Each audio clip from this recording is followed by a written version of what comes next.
유나의 달림 톡톡 시작합니다.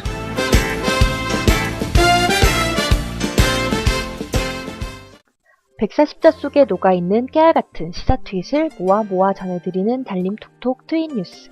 달림 톡톡 트윗 뉴스를 맡은 저는 유나입니다. 문재인 후보와 안철수 후보의 단일화 과정이 순탄하지만은 않은데요. 꼭 아름다운 단일화가 이루어질 것이라고 믿으면서 오늘의 트윗 뉴스 시작하겠습니다. 오바마가 취임 후 첫 연설에서 부유층 증세를 언급했는데요. 오늘은 이에 관한 트윗 소개하겠습니다. 레인메이커님의 트윗입니다. 오바마, 백악관에서 열린 재선 성공 후 첫 대국민 연설에서 재정 절벽 위기를 극복해야 한다면서 이를 위해서는 부유층이 더 세금을 내야 한다고.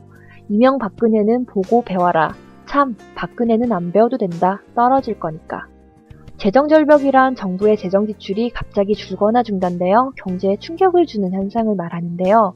미국은 당장 내년부터 6천억 달러의 국가 재정이 사라질 위기에 놓여 있다고 합니다.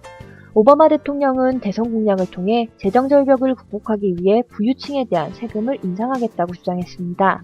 하지만 연간 소득 25만 달러 이하의 계층에 대한 감세는 연장하겠다고 밝혔습니다. 오바마는 자신도 포함되는 상위 2% 부자들에 대한 증세를 추진하겠다고 밝혔는데요. 여기에 대한 트위터리언들의 반응입니다.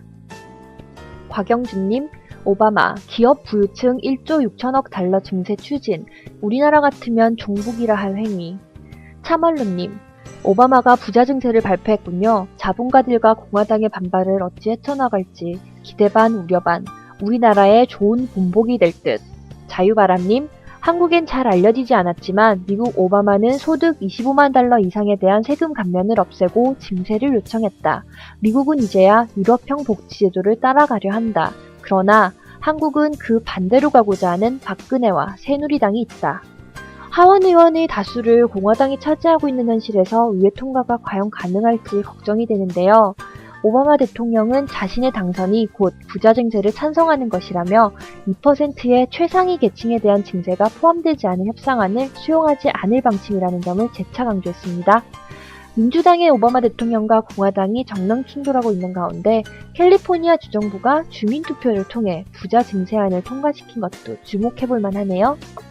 오바마 대통령의 부자 증세 발표는 대선을 앞둔 우리나라에서 각 후보들이 증세에 대해 어떤 입장을 가지고 있는지 궁금하게 만드는데요. 문재인 후보는 11일 종합정책 발표회에서 복지 재원을 어떻게 마련할 것인가 라는 질문을 통해 증세에 대한 입장을 밝혔습니다.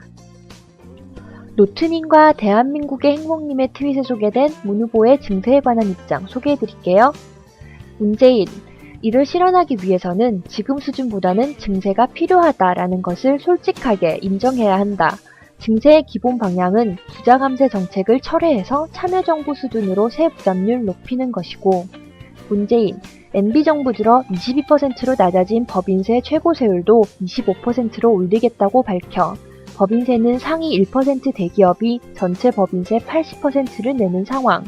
그는 부가세 인상에는 반대, 부가세를 올리면 물가가 오를 수 있고 취약계층이 힘들어진다는 이유에서다. 분할세 경제 이야기님은 문재인 후보의 답변을 이렇게 평가하셨네요. 문재인 후보가 정식 공약은 아니지만 질의응답 시간에 증세에 대한 소신을 밝혔군요. 표를 생각했었더라면 절대 할 수 없었을 발언일 텐데 댓글만 봐도 뭐.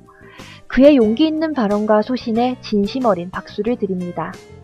부자 증세를 선거 공약으로 내세운 미국 대통령 오바마의 당선을 보면서 복지 예산을 마련하기 위해 부자 감세 철회를 소신 있게 발표한 문재인 후보님이 오버랩되네요. 새 후보 중 증세에 가장 적극적이란 평가를 받는 분. 표를 생각하지 않는 용기 있는 발언에 더 믿음이 생깁니다. 여러분도 그러시죠? 오늘의 트윗 뉴스 여기까지입니다. 안녕히 계세요.